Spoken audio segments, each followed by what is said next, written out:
312. Perkenalkan, nama saya Aristo Bumedong, NIM 2202010338. Natuna terdiri dari 7 pulau dengan ibu kota di Ranai. Pada tahun 1957 Kepulauan Natuna masuk dalam wilayah Kerajaan Patani dan Kerajaan Johor di Malaysia.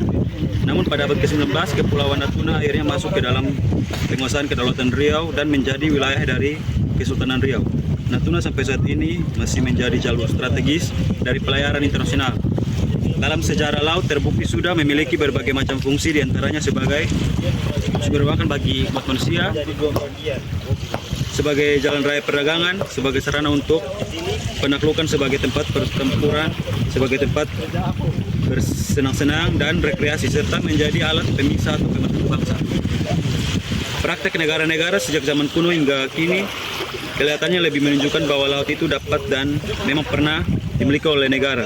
Walaupun ucap kali pemilikan tersebut juga memperhitungkan kontroversi dari Malaysia yang menyatakan bahwa secara sah seharusnya milik Malaysia. Namun untuk menghindari konflik panjang pada era konfrontasi di tahun 1962 sampai 1966, Malaysia tidak menggugat status Natuna.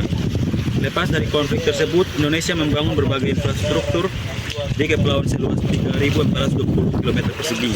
Etnis Melayu menjadi penduduk mayoritas di Natuna mencapai 80%, suku Jawa 6,34%, dan etnis Tionghoa 2,52%. Selepas konfrontasi Indonesia-Malaysia, sentimen anti-Cina di kawasan Natuna muncul dari 5.000 sampai 6.000 orang, tersisa 1.000 orang dari etnis Cina.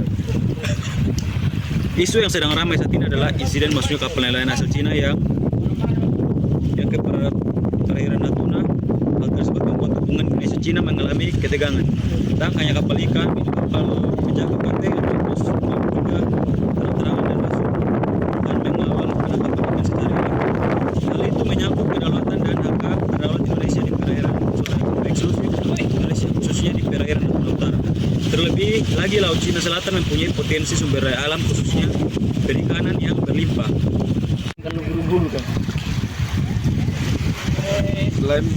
Klaim Cina inilah yang disebutnya sebagai klaim historis, Nandes Klaim.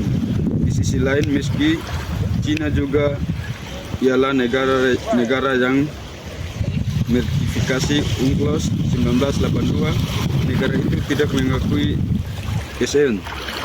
Negara lain di Laut Cina Selatan, dalam peta Laut Cina Selatan yang diterbitkan Cina mengacu di wilayah perairan Cina, membentang luas ke Natuna yang jaraknya ribuan kilometer.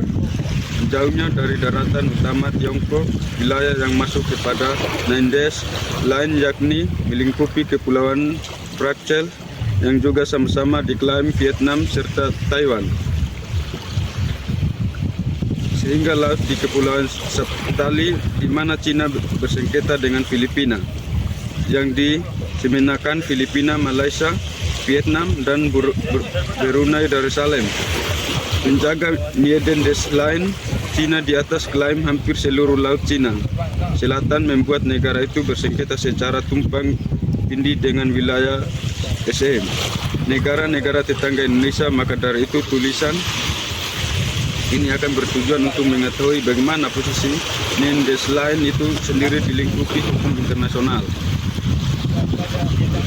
Nandes Line adalah 9 titik imagener historis untuk mengklaim wilayah Cina Selatan. Titik-titik ini dibuat secara oleh Cina tanpa melalui Konvensi Hukum Laut Internasional di bawah PBB atau UNCLOS 1982. Padahal Cina juga tercatat sebagai negara yang ikut mendatangi UNCLOS 1982. Nandes Line atau 9 garis putus-putus yang dianggap oleh Cina buat perairan Natuna sebagai daerah itu historis tidak berdasar menurut pemerintah Cina daerah perairan Natuna Kepulauan Riau masuk pada Nandes Line. Klaim ini berdasarkan pada alasan historis yang secara hukum internasional, utamanya UNCLOS, Konvensi Internasional tentang Batas Laut, tidak memiliki dasar sebab nine-dash line itu tidak ada di UNCLOS. Sehingga apa yang dilakukan oleh Cina dalam menerapkan nine-dash line tidak memiliki dasar hukum. Line ialah garis yang dirancang sepihak oleh Cina tanpa melalui konvensi hukum. Laut di bawah PBB atau UNCLOS.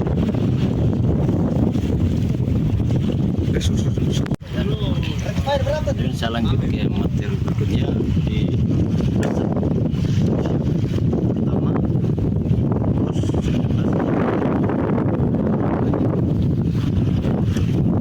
19 PBB tentang hukum laut 1982 mengakhiri prinsip kebebasan laut yang berawal dari abad ke-17. Asas kebebasan laut pada dasarnya berbunyi bahwa laut itu bebas untuk siapapun dan tidak ada yang memiliki. Kemudian, tapi asas itu membatasi hak nasional terhadap lautan dan juga memicu perang di lautan. Hal ini dijelaskan oleh UNCLOS dalam konstitusi. Kemudian yang berikut, Indonesia merupakan salah satu negara yang terkena dampak dari nine-dash line. Kemudian saya lanjut ke kesimpulan keterlibatan Indonesia di Laut Jambu Selatan dan semata-mata sebagai mediator ASEAN, melainkan Indonesia juga terkait dengan kepentingan ekonomi seperti perdagangan,